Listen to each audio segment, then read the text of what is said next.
नमस्कार मित्रों, मैं राघव अवस्थी आप सभी लोगों का डिसेंट स्टडी क्लासेस के यूट्यूब चैनल पर हार्दिक स्वागत करता हूं।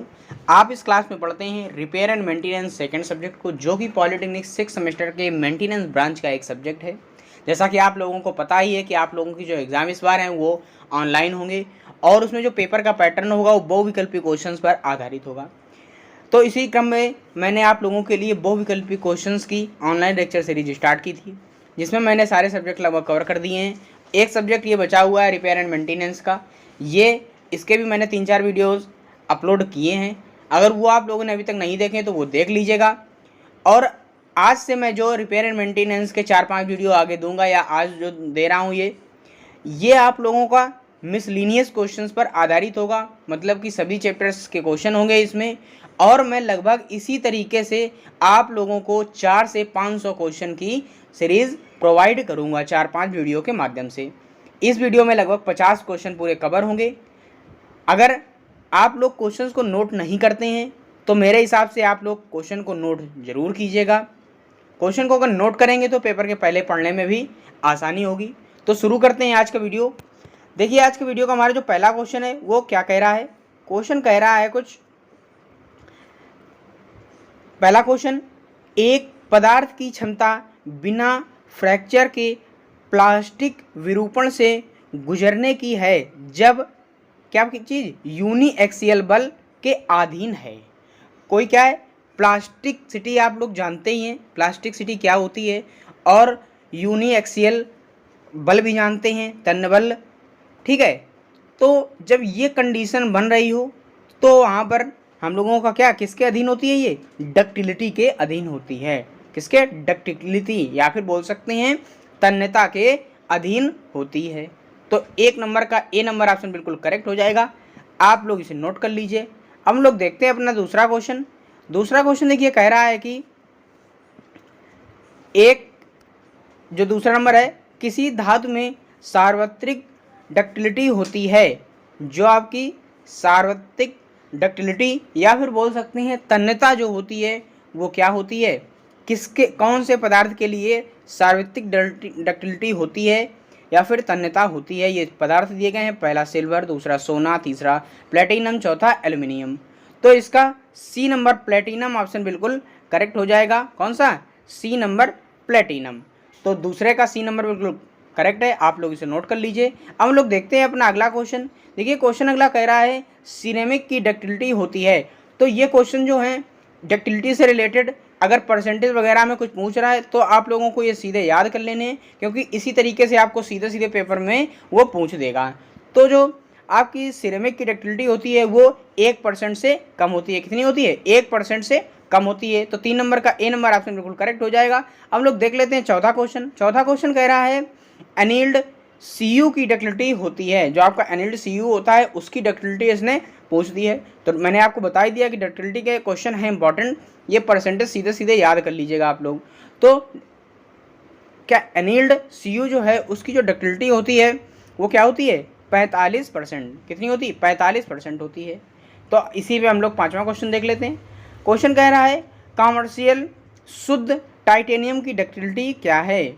जो आपका कॉमर्शियल शुद्ध टाइटेनियम होता है उसकी डक्टिलिटी पूछिए, तो उसकी डक्टिलिटी जो होती है वो होती है 25%। कितनी, 25%। तो 5 नंबर का डी नंबर ऑप्शन बिल्कुल करेक्ट हो जाएगा। अब हम लोग देखते हैं अपना अगला क्वेश्चन। देखिए, क्वेश्चन अगला कह रहा है कि कौन सा डक्टिलिटी बढ़ाता है।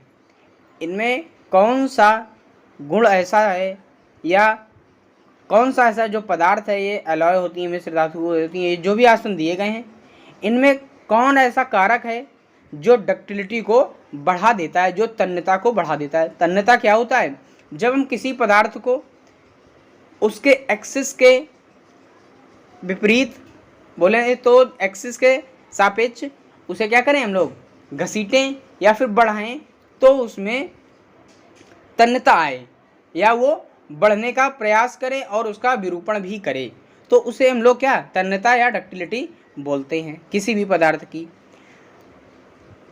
तो इसमें जो पूछा गया है वो कारक पूछा गया है कि कौन सा कारक ऐसा है जो डक्टिलिटी को बढ़ा देता है। तो बी नंबर ऑप्शन बिल्कुल करेक्ट हो जाएगा। कौन सा, सेवरीफ्यूरिक एनिलिंग। क्या चीज़? सेवरीफ्यूरिक एनिलिंग। तो बी नंबर बिल्कुल करेक्ट हो जाएगा। 6 नंबर का आप लोग इसे नोट कर लीजिए। अब हम लोग देखते हैं अपना अगला क्वेश्चन। देखिए अगला क्वेश्चन ऊपर आइए, यहाँ पर दिया गया है कि सॉरी पहले ये एक क्वेश्चन 7 नंबर यहीं पर देख लेते हैं। देखिए क्वेश्चन है, कौन सी क्रिस्टल संरचना पदार्थ में सबसे अच्छा डक्टिलिटी गुण है? जो भी आपकी क्रिस्टल संरचनाएं बनाई जाती हैं तो कौन सी ऐसी संरचना है जिसमें डक्टिलिटी का गुण सबसे अच्छा होता है? तो आंसर ऊपर दिए गए हैं, ऊपर देख लेते हैं। आंसर बोल रहा है पहला FCC, दूसरा है HCP, और ये सी नंबर है BCC, और ये है क्या? SC। तो 7 नंबर का बिल्कुल ए नंबर ऑप्शन बिल्कुल करेक्ट हो जाएगा, FCC। FCC जो होता है उसमें सबसे ज़्यादा क्या होता है? तन्यता का गुण होता है। तो आप लोग इसे नोट कर लीजिए। अब हम लोग देखते हैं अपना अगला क्वेश्चन। देखिए क्वेश्चन कह रहा है कि कौन सा कारक पदार्थ की डक्टिलिटी कम करता है? ऐसा कौन सा पदार्थ है जो डक्टिलिटी किसी भी पदार्थ की कम कर देता है, या कारक पूछा गया है कौन सा ऐसा फैक्टर है जो डक्टिलिटी को कम कर देता है? तो आपका क्या है? मिश्र धातु। जो आपकी मिश्र धातुएं होती हैं, अगर हम लोग बहुत सारी धातुओं को मिक्स करके एक धातु तैयार कर दें तो उसे हम लोग मिश्र धातु बोलते हैं। तो मिश्र धातु में क्या होती है? डक्टिलिटी जो होती है वो कम होती है। तो आप लोग अच्छे से समझ गए होंगे। अब हम लोग देखते हैं अपना अगला क्वेश्चन 9 नंबर। देखिए क्वेश्चन कह रहा है कि कास्ट मटेरियल सूखे पदार्थों की तुलना में बेहतर डक्टिलिटी दिखाते हैं, ये सत्य है या असत्य है? इसने पूछ दिया है। तो इसमें देखिए पहले से ही टिक लगा हुआ है, ये असत्य होता है। क्या होता है? असत्य होता है। तो अब हम लोग देखते हैं अपना अगला क्वेश्चन। देखिए क्वेश्चन 10 नंबर क्या कह रहा है? क्वेश्चन कह रहा है कि न्यूट्रॉन द्वारा न्यूट्रॉन विकिरण डैश दिया है, उपज स्ट्रेन और फिर से डैश है, डक्टिलिटी हो सकता है। तो इसका जो आंसर हो जाएगा वो बी नंबर हो जाएगा, वृद्धि और कमी। क्या पढ़ेंगे फिर इसको पूरा? न्यूट्रॉन द्वारा न्यूट्रॉन विकिरण वृद्धि, उपज स्ट्रेस और कमी डक्टिलिटी हो सकता है। ठीक है, कमी डक्टिलिटी हो सकता है। तो 10 नंबर का बी नंबर ऑप्शन बिल्कुल करेक्ट है। आप लोग इसे नोट कर लीजिए। अब हम लोग देखते हैं अपना अगला क्वेश्चन। देखिए क्वेश्चन क्या कह रहा है? क्वेश्चन कह रहा है 11 नंबर, स्ट्रेस ट्राई एक्सिलिटी की डिग्री में वृद्धि के साथ सामग्री की लचीलीपन हो सकती है। जो आपका सामग्री का लचीलापन है, या बोल सकते हैं लचीलीपन भी है, तो वो क्या है? तो ए नंबर ऑप्शन दिया गया है सत्य, बी नंबर ऑप्शन दिया गया है असत्य। तो इसका आंसर करेक्ट हो जाएगा ए नंबर, सत्य होता है। तो आप लोग ये समझ गए होंगे। अब हम लोग देखते हैं अपना अगला क्वेश्चन। देखिए क्वेश्चन अगला क्या कह रहा है? क्वेश्चन कह रहा है कि जैसे जैसे स्ट्रेन की दर बढ़ती है डक्टिलिटी का मान क्या होता है? बढ़ता है या घटता है, स्थिर रहता है, कौन क्या होता है? तो इसका बी नंबर ऑप्शन बिल्कुल करेक्ट हो जाएगा, घटता है। क्या? घटता है। तो 12 नंबर का बी नंबर ऑप्शन आप लोग टिक कर लेंगे। हम लोग देखते हैं अपना अगला क्वेश्चन। देखिए क्वेश्चन अगला कह रहा है कि एल्युमिनियम बेलनाकार स्पेक्ट्रम की मूल गेज की लंबाई 2 इंच और फ्रैक्टर की लंबाई इतने इंच है, नमूना की डक्टिलिटी क्या होगी? तो ये मैं फार्मूले के माध्यम से क्वेश्चन करवा सकता हूँ, लेकिन आप लोगों के पेपर में ये पूछा नहीं जाएगा, क्योंकि ये क्या है? सिलेबस से बाहर भी है। तो ये क्वेश्चन आप लोगों को अगर सीधे नोट करना है तो 13 नंबर का आंसर मैं बता देता हूँ। आंसर इसका बी नंबर बिल्कुल सही है, 39% आएगी। अगर आप लोग लगाना चाहते हैं तो फार्मूला देख के बुक से तो लगा लीजिएगा, वरना इसकी कोई ज़रूरत वैसे है नहीं। अब हम लोग देखते हैं अपना अगला क्वेश्चन। देखिए अगला क्वेश्चन क्या कह रहा है? 14 नंबर क्वेश्चन कह रहा है कि ये भी उसी पर आधारित है। ठीक है, उसी फार्मूले पर आधारित है, तो इसको भी लगा लीजिएगा। मैं इसका सीधे आंसर इसका भी बता देता हूँ। सी नंबर ऑप्शन 40% आएगा। तो आप लोग चाहें तो लगा सकते हैं, वरना लगाने की कोई ज़रूरत नहीं है। अब हम लोग 15 नंबर देख लेते हैं। 15 नंबर में क्या किया? डैश डैश दे दिया है। पूछा गया है जो भी आपका इंडेस्टेनम द्वारा प्लास्टिक डिफॉर्मेशन के लिए एक पदार्थ का रेजिस्टेंस है, तो क्या है? इंडक्शन पदार्थ का ऐसा कौन सा गुण होता है, कठोरता होती है, लचीलापन होता है, ठीक है, कठोर होता है, जो प्लास्टिक डिफॉर्मेशन के लिए एक पदार्थ का रेजिस्टेंस है, ठीक है। तो 15 नंबर का सी नंबर ऑप्शन बिल्कुल करेक्ट हो जाएगा। कठोरता इंडस्टेनन द्वारा प्लास्टिक डिफॉर्मेशन के लिए एक पदार्थ का रेजिस्टेंस है। तो 15 नंबर का सी नंबर ऑप्शन बिल्कुल करेक्ट हो जाएगा। आप लोग इसे नोट कर लीजिए। अब हम लोग देखते हैं अपना अगला क्वेश्चन। देखिए क्वेश्चन अगला कह रहा है कि कठोरता का एसआई यूनिट क्या है। कठोरता की आपसे एसआई यूनिट पूछी है। क्वेश्चन है बहुत ज़्यादा इंपॉर्टेंट, इसमें 5 स्टार लगा दीजिएगा। ये पूछ सकता है आप लोगों से पेपर में। तो आंसर होता है किलोग्राम पर मीटर स्क्वायर। क्या होता है? किलोग्राम पर मीटर स्क्वायर। तो 16 नंबर का बी नंबर ऑप्शन बिल्कुल करेक्ट हो जाएगा। आप लोग इसे नोट कर लीजिए। अब हम लोग देखते हैं अपना अगला क्वेश्चन। देखिए क्वेश्चन क्या कह रहा है। क्वेश्चन कह रहा है कि कार्बन कंटेंट में वृद्धि के साथ जो भी आपकी मार्टेनसाइट की कठोरता होती है। तो कठोरता इसने पूछी है, बढ़ती है, घटती है, स्थिर रहती है। अगर हम लोग क्या करते हैं, कार्बन की मात्रा, कंटेंट मतलब मात्रा को बढ़ा देते हैं, तो जो उसकी मार्टेनसाइट कठोरता होती है वो क्या हो जाती है? तो वो बढ़ जाती है। क्या? मार्टेनसाइट कठोरता जो होती है वो बढ़ जाती है कार्बन की मात्रा बढ़ाने से। अब लोग देख लेते हैं अपना अगला क्वेश्चन। ये समझ गए होंगे आप लोग। देखिए क्वेश्चन कह रहा है कि डॉट डॉट डैश डैश है सबसे मजबूत बॉन्ड है सॉरी, यहाँ पर ये गलत लिखा हुआ है, बॉन्ड करके बॉन्ड हिंदी में लिख दिया है, बॉन्ड मतलब बंद, ठीक है। बॉन्ड ये इंग्लिश में होगा और इसका मतलब होता है बंद। ये जो आपके बंद दिए गए हैं, 4 बंद दिए गए हैं। आप लोगों ने हाई स्कूल में उसमें इंटर में सॉरी पढ़ा भी है परमाणु संरचना में कि बंद कितने प्रकार के होते हैं। जो भी सहसंयोजी होते हैं, धात्विक बंद होते हैं, वैन डर वाल्स बंद होते हैं, जो भी हाइड्रोजन बंद होते हैं, तो इनके बारे में आप लोग जानते ही हैं अच्छे से। तो सबसे जो मजबूत बंद होता है वो होता है सहसंयोजक बंद। कौन सा होता है? सहसंयोजक बंद। तो 18 नंबर का सी नंबर बिल्कुल करेक्ट हो जाएगा। हम लोग देखते हैं 19 नंबर, यहीं पर डैश डैश है कठोरता में सुधार करती है आपकी जो स्ट्रेन हार्डनेस है, प्लास्टिसाइजर है, आयु बढ़ने पर या टेम्परिंग। जो ये सारे गुण दिए गए, इसमें कौन से गुण के कारण कठोरता में सुधार होता है? तो 19 नंबर का ए नंबर ऑप्शन बिल्कुल करेक्ट हो जाएगा, स्ट्रेन हार्डनिंग। स्ट्रेन हार्डनिंग क्या है? कठोरता में सुधार करती है स्ट्रेन हार्डनिंग जिस भी पदार्थ की होती है। तो अब हम लोग देख लेते हैं अपना अगला क्वेश्चन। अगला क्वेश्चन देखिए 20 नंबर क्या कह रहा है। सिलिकॉन कार्बाइड की कठोरता क्या है? जो आपका सिलिकॉन कार्बाइड होता है उसकी इसने कठोरता पूछी है। तो ये इंपॉर्टेंट क्वेश्चन है, इसमें ज़रूर टिक कर लीजिएगा और ये याद भी अच्छे से कर लीजिएगा। जो आपकी होती है वो 20 से 30 HV होती है। जो इसकी कठोरता होती है वो 20 से 30 HV होती है। तो आप लोग ये समझ गए होंगे। अब लोग देखते हैं अपना अगला क्वेश्चन। देखिए क्वेश्चन कह रहा है जब कठोरता को गतिशील लोडिंग परिस्थितियों में मापा जाता है तो इसे कठोरता के रूप में जाना जाता है। क्या पूछा है? जब कठोरता को गतिशील लोडिंग परिस्थितियों में मापा जाता है, जब क्या हो? गतिशील कोई लोडिंग हो, चलायमान लोडिंग हो, तो कठोरता के रूप में जाना जाता है। तो 21 नंबर का जो आंसर हो जाएगा वो बी नंबर बिल्कुल करेक्ट हो जाएगा। कौन सा? रिबाउंड। कितना? रिबाउंड, ठीक है। इसे जो कठोरता के रूप में मापा जाता है उसे हम लोग रिबाउंड बोलते हैं।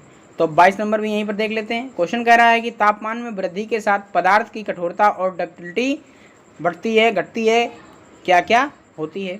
तो पदार्थ में वृद्धि के साथ पदार्थ की जो कठोरता या फिर डक्टिलिटी होती है, यहाँ भी डैश है, पदार्थ की कठोरता या फिर डक्टिलिटी जो होती है वो क्या होती है? घटती है और बढ़ती है, ठीक है। जो आपकी पदार्थ की कठोरता है वो क्या होती है? घटती है और डक्टिलिटी बढ़ती है। तो सी नंबर ऑप्शन बिल्कुल करेक्ट हो जाएगा 22 नंबर का। आप लोग इसे नोट कर लीजिए। अब हम लोग देखते हैं अपना अगला क्वेश्चन इस साइड। देखिए क्वेश्चन 23 नंबर बोल रहा है कि किस प्रक्रिया में पदार्थ की कठोरता बढ़ जाती है? जो ये प्रक्रियाएं दी गई हैं जैसे टेम्परिंग है, एनलिंग है, क्वेंचिंग है, आयु का बढ़ना है, इसमें कौन सा ऐसा गुण है जिसके कारण पदार्थ की कठोरता बढ़ जाती है? कौन सी प्रक्रिया में पदार्थ की कठोरता बढ़ जाती है? तो 23 नंबर का सी नंबर ऑप्शन बिल्कुल करेक्ट हो जाएगा, क्वेंचिंग, ठीक है, क्वेंचिंग क्रिया होती है, उसमें क्या होता है, पदार्थ की कठोरता बढ़ जाती है। अब हम लोग देख लेते हैं अपना अगला क्वेश्चन। देखिए क्वेश्चन क्या कह रहा है, कौन सा कथन गलत है। ये जो आपके कथन दिए गए हैं इनमें कौन सा, देखिए आंसर में सीधे लगा ही दिया है इसमें टिक, तो आप लोग इसे सीधे पढ़ लीजिए। ये 24 का डी नंबर है, हीट ट्रीटमेंट से प्रायः पदार्थ की कठोरता कम हो जाती है। हीट ट्रीटमेंट क्या होता है, हीट ट्रीटमेंट में हम लोग जो भी पदार्थ लेते हैं उसमें क्या है, ऊष्मा देकर उसके साइज को कम ज़्यादा करते हैं या उसके जो गुण होते हैं उनको मेंटेन करते हैं। तो हीट ट्रीटमेंट प्रोसेस आप लोग पढ़ भी चुके हैं और मैंने भी आपको बता दिया। अब लोग देखते हैं अपना अगला क्वेश्चन। देखिए क्वेश्चन कह रहा है क्या, इंडस्टेंशन कठोरता को मापने के लिए किस पैमाने का उपयोग नहीं किया जाता है। यहाँ पर जो आपके पैमाने दिए गए हैं वो कौन से ऐसे पदार्थ होते हैं, कौन सी ऐसी एक क्रियाएं होती है, कौन सा पैमाना होता है जिससे हम लोग जो आपकी इंडस्टेंशन कठोरता होती है उसे नहीं माप सकते हैं। तो 25 नंबर का आंसर बी नंबर बिल्कुल करेक्ट हो जाएगा, बेनेट। कौन सा, बेनेट। आप लोग इसे नोट कर लीजिए। हम लोग देखते हैं अपना अगला क्वेश्चन।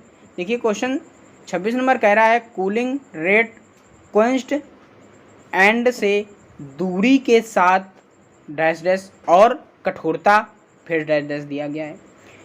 तो आपकी जो कूलिंग रेट क्वेंच एंड से दूर के साथ में होता है वो क्या होती है, घटती है, और जो कठोरता होती है वो बढ़ती है। क्वेंच एंड से जो आपकी दूरी होती है के साथ में क्या होती है, घटती है, और जो कठोरता है वो घटती है। सॉरी, दोनों चीज़ें घटती हैं, मतलब सॉरी बोलने में, दोनों चीज़ें क्या होती हैं, घटती हैं।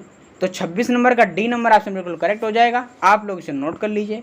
अब हम लोग देखते हैं अपना अगला क्वेश्चन। देखिए क्वेश्चन क्या कह रहा है, क्वेश्चन कह रहा है स्टैंपिंग ऑपरेशन से कठोरता बढ़ जाती है। जो आपका स्टैंपिंग ऑपरेशन होता है उससे कठोरता क्या हो जाती है, बढ़ जाती है। पूछा है ये सत्य है कि असत्य है। ये हम लोग जब स्टैंपिंग करते हैं, स्टैम्प मतलब क्या है, किसी भी चीज़ का मोहर लगाना, नंबर डालना, ये सब स्टैंपिंग कहलाती हैं, ठीक है। जो स्टैंपिंग ऑपरेशन से क्या कठोरता बढ़ जाती है, घट जाती है, ये सत्य है या असत्य है, इसने बढ़ना पूछा है। तो जो 27 नंबर का हो जाएगा वो ए नंबर होता है, सत्य होता है। स्टैंपिंग ऑपरेशन से क्या होता है, उसकी कठोरता बढ़ जाती है। अब लोग देखते हैं अपना अगला क्वेश्चन। देखिए क्वेश्चन कह रहा है कि स्टील का कौन सा सूक्ष्म घटक सबसे कठोर होता है।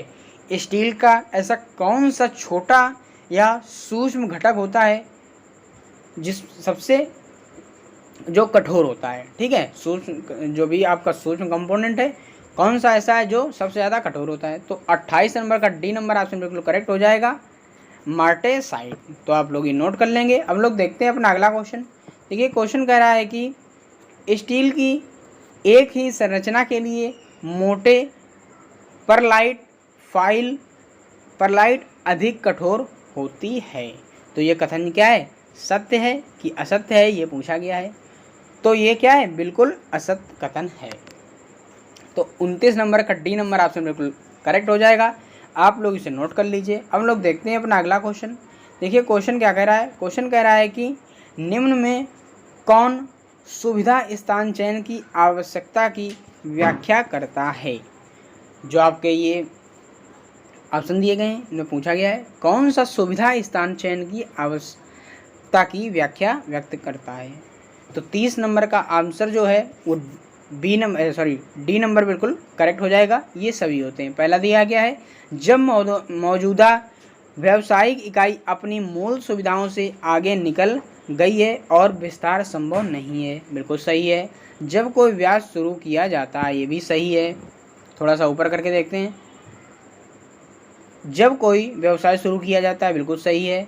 सी नंबर, जब पट्टे की अवधि समाप्त हो जाती है और मकान मालिक पट्टे की नवीनीकृत नहीं करता है, तो ये भी बिल्कुल सही है। इसलिए इसका डी नंबर ऑप्शन ये सभी बिल्कुल करेक्ट हो जाएगा। तो आप लोग ये 30 क्वेश्चन बिल्कुल अच्छे से समझ गए होंगे। आज हम लोग इन्हीं 30 क्वेश्चन के साथ में ही वीडियो को फिनिश करेंगे। आगे के क्वेश्चन आगे वीडियो में करेंगे। लगभग मैं इस तरीके से आप लोगों को 150 से 200 क्वेश्चन करवा दूंगा। और जो आप लोगों के जो चैप्टर बचे हुए हैं, चैप्टर वाइज वाला जो चल रहा था वो भी मैं आपको प्रोवाइड करूँगा।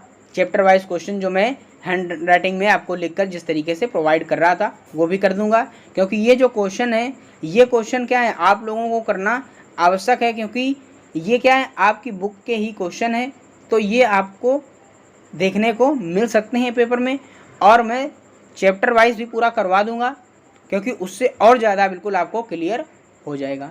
तो आज 30 क्वेश्चन के साथ में वीडियो को करते हैं फिनिश। मिलते हैं अगले वीडियो में, तब तक के लिए जय हिंद।